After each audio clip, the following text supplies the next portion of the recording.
In the headlines, unpaid property tax drives Rosal City Council to consider new strategies against defaulters. Sports development for Dominica on Ambassador Lauren Bannis-Roberts' agenda, and business mogul Wadi Astafan passes away at 93 years. I am Kenny Williams with the Channel 5 News. I'll be back with the details right after this.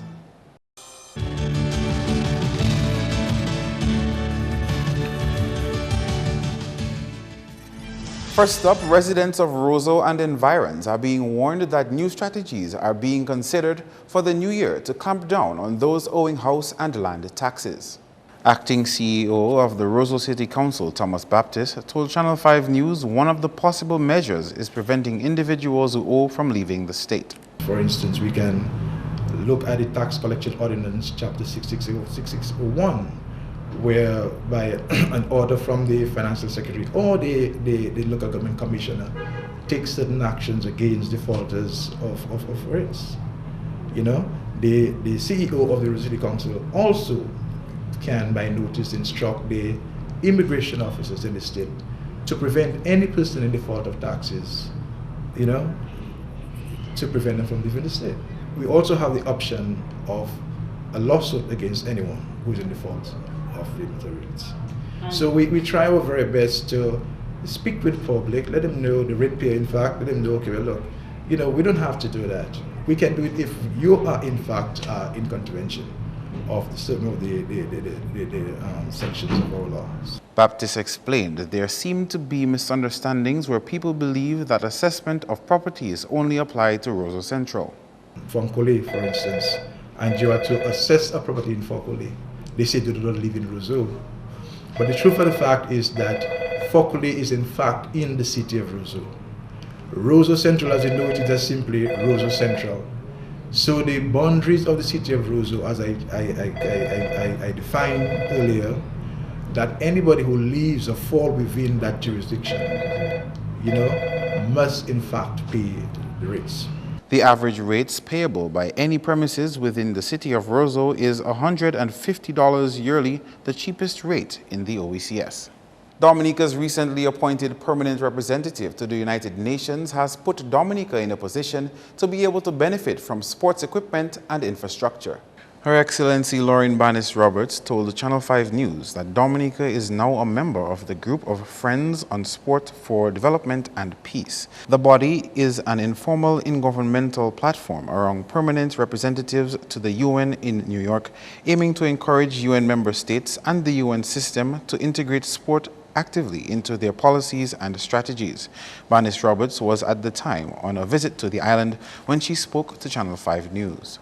I formally had Dominica join this group of Friends for Sports. We are actually a co-sponsor of the resolution, so it is something in the right direction. It speaks to infrastructure in terms of sports. It speaks to countries helping countries, maybe equipment in terms of maintaining peace. As you know, sports is an event that unites the world.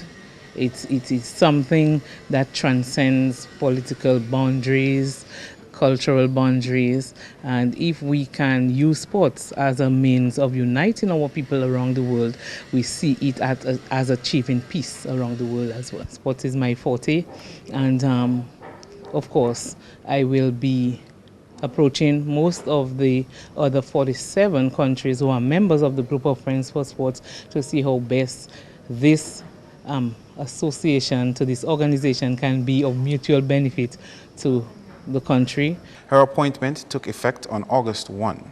She says she's been attending bilateral meetings and expects Dominica to become even more visible at the UN. Our voices will continue to be heard at various forums, and it's good because as we speak, there is a move to have a formal association of women ambassadors. There are 28 women representing various nations around the world as ambassadors, and we have decided to form a formal grouping where we can come together and speak to the concerns that affect all of us. One of those concerns for Bannis-Roberts is domestic violence against women and girls. Another visit to Cuba by an OECS delegation is on the cards for early 2017. Acting head of the OECS Competitive Business Unit, Marlon Marie, says this is in keeping with the region's intention of making a significant impact on the Cuban market in the quickest possible time. The first OECS trade mission to Cuba in November this year was described as well received and a success. We're intending to have another mission to Cuba because we're trying to hit the Cuban market very hard. Obviously, there are many countries around the world who are looking at Cuba intensely and the opportunities that it has right now. So the Director General and a few other members of staff, as well as the business community, we're heading to Cuba early next year to have a diplomatic and business mission where we're looking to meet with the decision makers who actually can get our businesses into the market. Because you will realize that the Cuban market is not as free and open as we would like it to be at this stage. So we intend to go from all angles. Marie says the OECS and Cuba have had a close relationship over the years, and the plan is to further strengthen such relationship. Cuba has traditionally been have a close relationship with the OECS over the years. We have been one of those who have called for the easing of the embargoes on Cuba, and now that things seems to be working out for them and us, we're hoping that we can strengthen our relationships. So we're intending on having that business mission early next year. In other news, the success of business mogul Wadi Astafan is being remembered following his passing on Tuesday. Andrea Louis has that story. Wadi Astafan passed away at 93 years. His corporate culture of innovative practices is what led to the expansion of J. Astafan and Company Limited. He arrived here in 1933 from Suriname with his family. He fulfilled his father's wish by foregoing a career in medicine and in 1941 joined the family business. He eventually extended its operations into the hardware, textile, appliance, furniture, and automobile trade, as well as becoming shipping agents and tour operators. He expanded the scope of the business by manufacturing furniture with Dominica's timber and exporting vanilla, cocoa, and bay oil. He also introduced a simple measure for the curing of vanilla, which increased production for export, a move that is being described as innovative.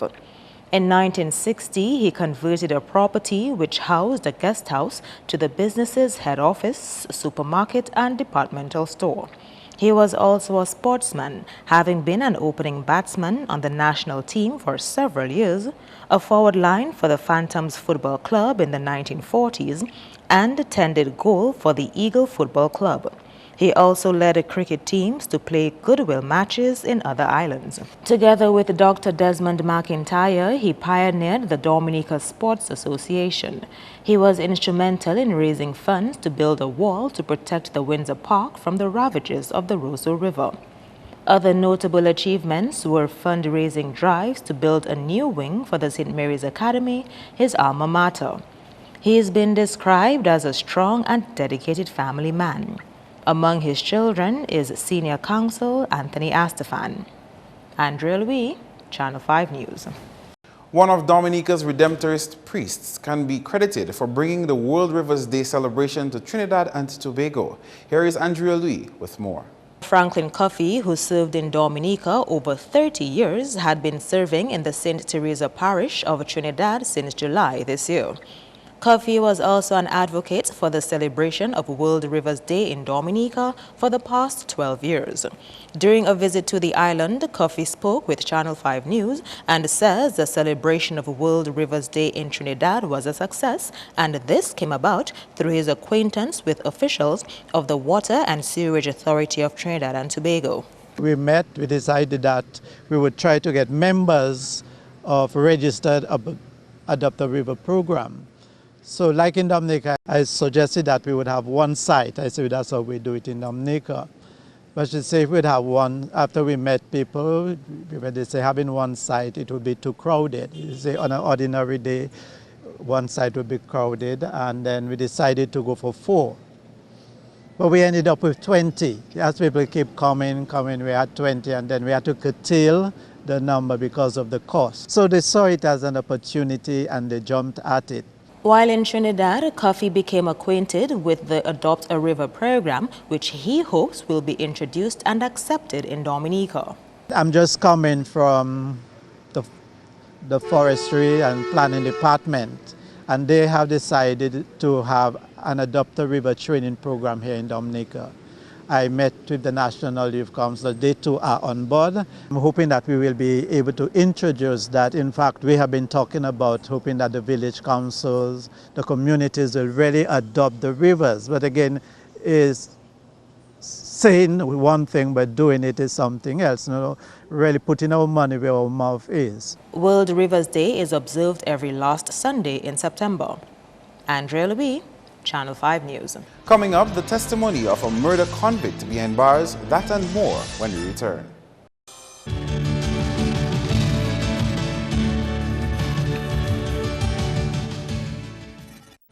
Thanks for staying with us. Parliamentary representative of the St. Joseph constituency is assuring residents that road improvement works on the Layou Valley area should get underway soon. Currently, the approval process for the design of roads is ongoing. However, this process is expected to be completed shortly. We were able to secure a loan from the CDB after the dam collapsed and you had the disaster.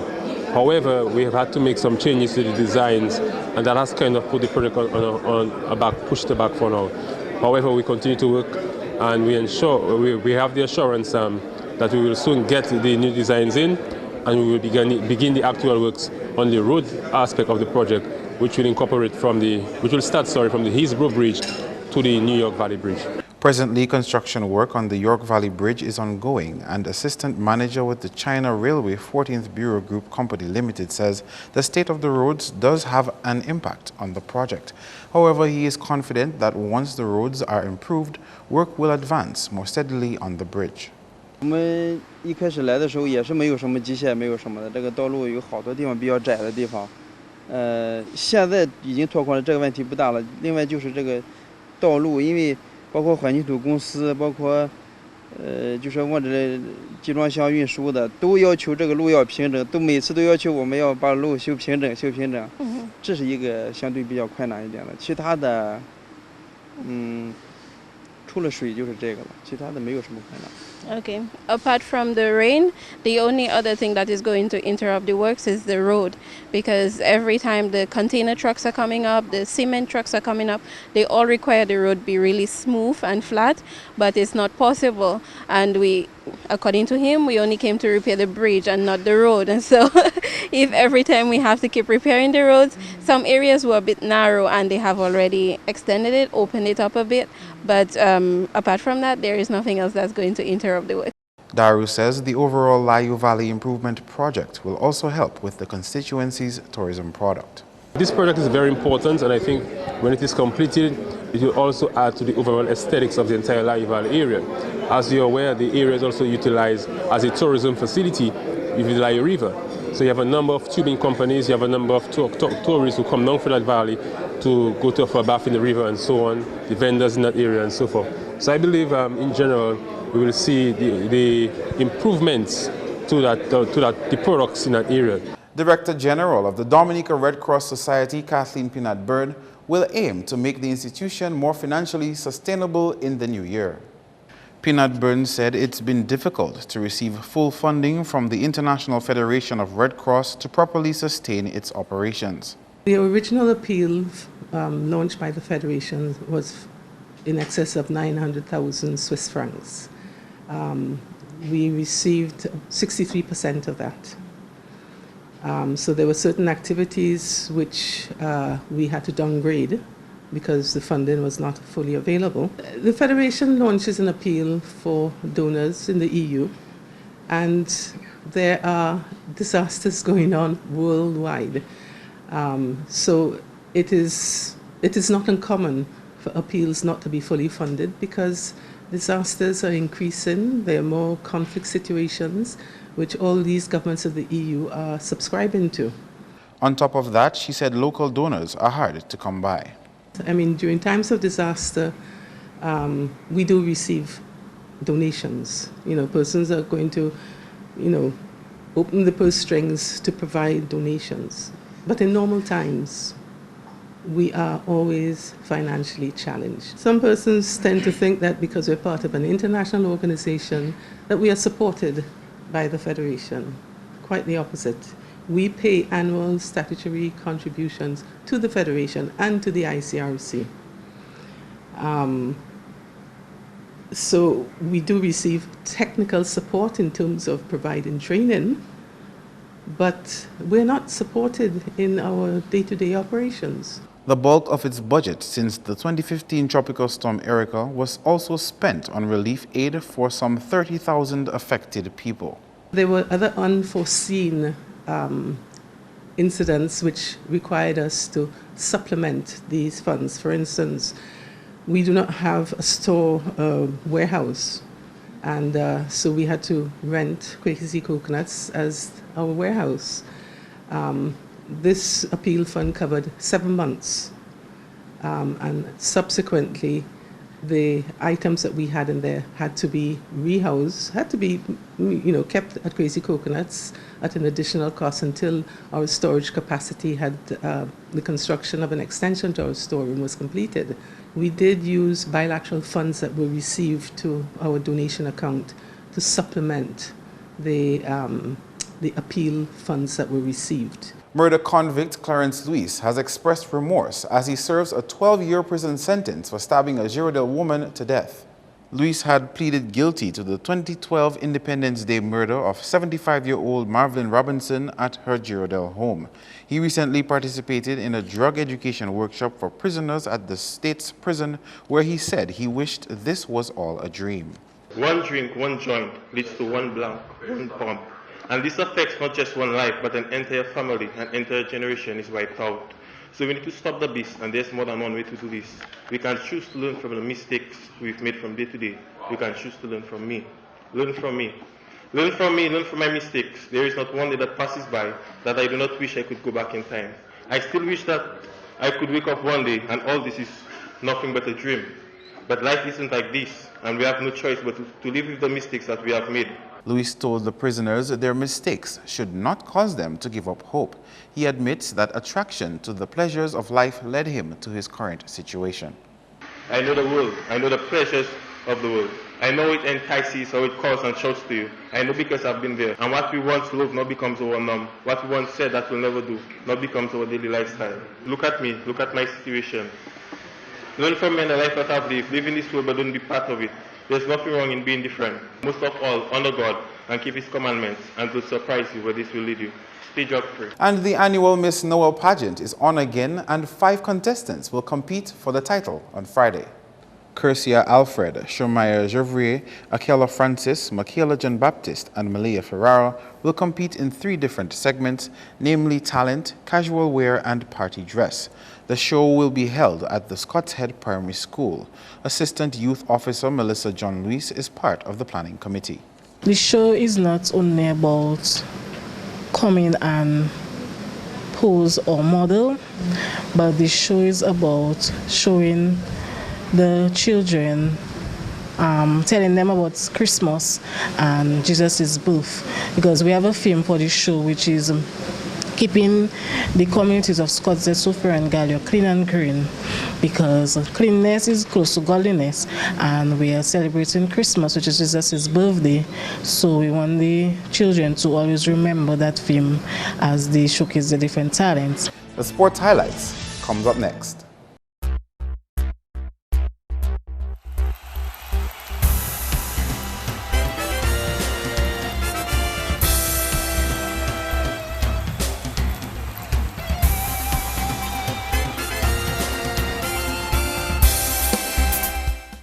First up in international cricket, Ravindra Jadeja's 10 wickets in the 4th test between India and England helped the home team seal an innings and 75-run win against England on Tuesday. Under the leadership of Virat Kohli, the Indian side took their total of wins to 14 after 22 games, the most by an Indian captain in tests. Resuming on 12 without loss, England was bowled out for 207 after 88 overs. Keaton Jennings was the top scorer for England in the second innings with 54. The final scores in that match: England 477 and 207, India 759 for 7 declared. India won the 5-match series 4-0. Meantime, coach of the Windward Volcanoes, Ian Allen, says his guys are up for the task ahead of the Nagico Super 50 next year. The team was recently confirmed with the inclusion of Darren Sammy.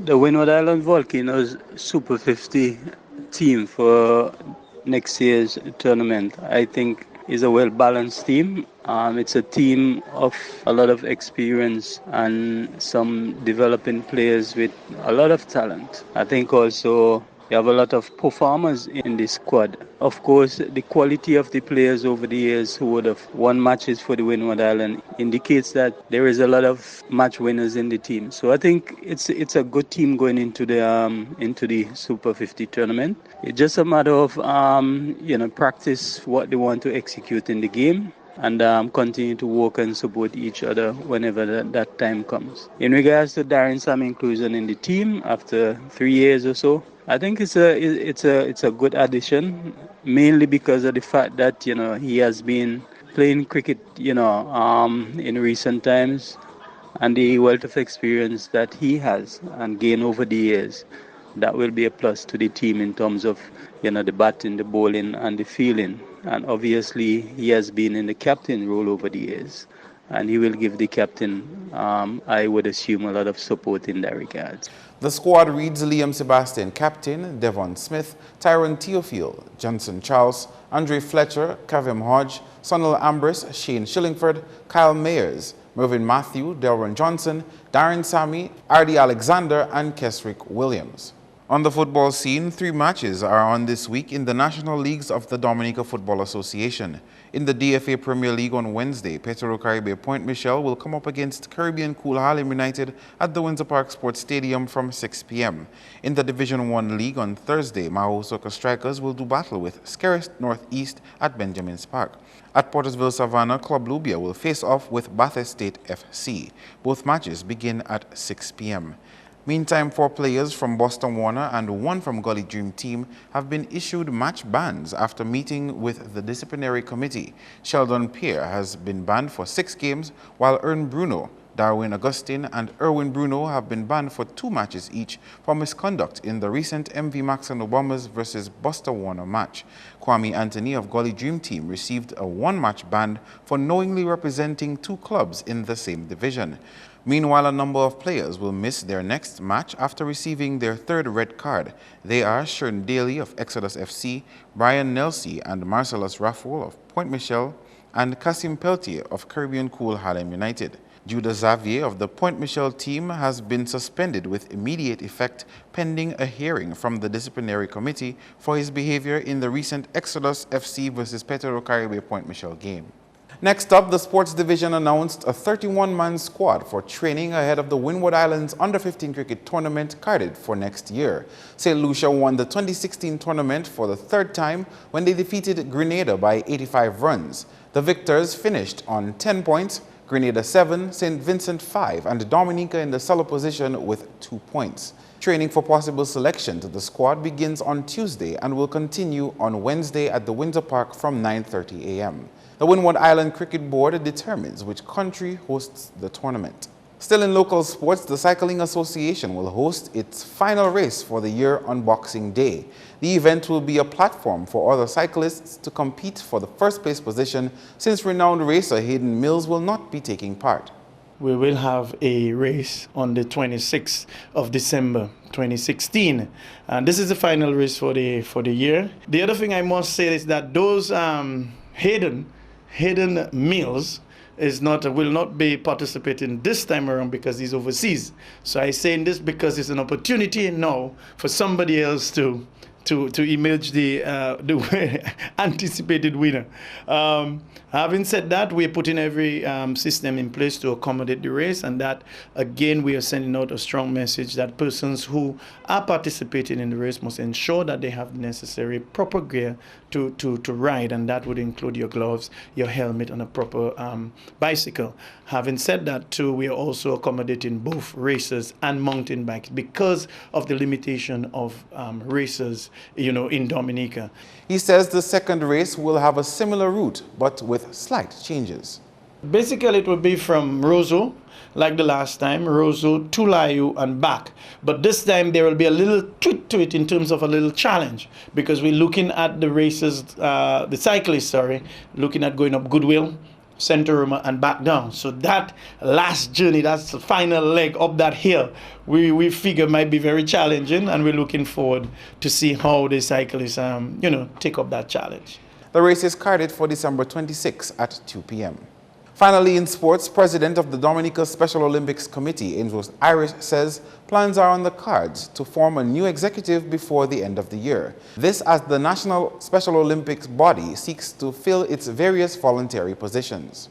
I've assumed the position of National Director, and that would require me calling a meeting within the next 2 to 3 weeks to have a new executive in place, because some of the older members have actually got burnt and they're tired, and we're going to have a meeting soon. I've already touched base with 9 volunteers who are willing to come on board, because I have to appoint a treasurer, a chairperson, a deputy chairman, and so on. So we're going to have that meeting, and somebody from Digicel, of course, will come on board.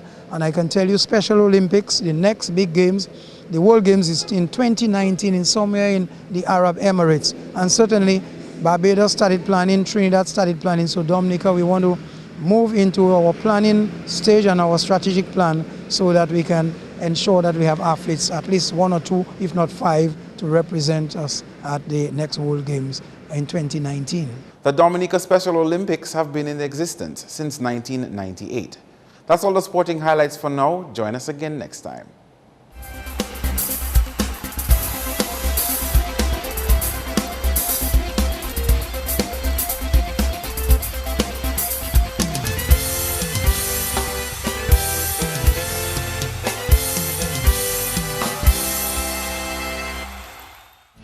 Your weather forecast is next. Hello, good evening. Welcome to tonight's weather broadcast. I will be your presenter for this evening, Farah Rock Korea. Today, a high-pressure system was the dominant feature, affecting weather conditions across the Lesser Antilles. Earlier visible satellite imagery showed low-level and mid-level clouds traverse across the eastern Caribbean, and earlier radar imagery indicated scattered showers across the eastern Caribbean, including over the Atlantic Ocean. Moisture and instability associated with a trough system, which is expected to develop across the area tonight into tomorrow, will produce partly cloudy to cloudy skies with some scattered showers tonight, and will result in mostly cloudy skies with some scattered showers tomorrow, with breezy conditions expected as well. Let's move on now to the marine forecast. Well, a small craft warning is in effect for above normal seas and high winds. All users of the sea, particularly those on the east coast, should exercise caution because the sea conditions are expected to be moderate to rough, and waves are expected to peak up to 10 feet with an increase in waves height expected after tomorrow. Let's take a look now at the weather for the next 3 days. Well, as I said, tomorrow, Wednesday, mostly cloudy skies with some scattered showers can be expected. Thursday and Friday, well, the trough system, which I mentioned earlier, will have established itself. Therefore, cloudy skies with some scattered showers and possible thunderstorm activity is anticipated for both Thursday and Friday. Let's move on now to the Caribbean forecast. Well, most of the islands tomorrow can expect mostly cloudy skies with some showers and possible breezy conditions as well. On the international scene, partly cloudy skies expected over in New York and Beijing. Cloudy skies expected for Miami. Some showers expected in London, and Caracas can expect some thunderstorm activity tomorrow. The sun will rise tomorrow at 6:27 a.m. and will set at 5:41 p.m. Feel free to visit our website at weather.gov.dm or call the weather hotline at 447-5555. Join us tomorrow evening for your next weather broadcast. Thank you. To end the news, the headlines again. Unpaid property tax drives Roseau City Council to consider new strategies against defaulters. Sports development for Dominica on Ambassador Lauren Banis Roberts' agenda, and business mogul Wadi Astafan passes away at 93 years. Feel free to contact us at news@MarpinNews20thDec2k16. You can also access our past newscasts on our YouTube channel. On behalf of the entire production team, I am Kenny Williams. To all viewers around the world, we thank you for watching. Join us tomorrow.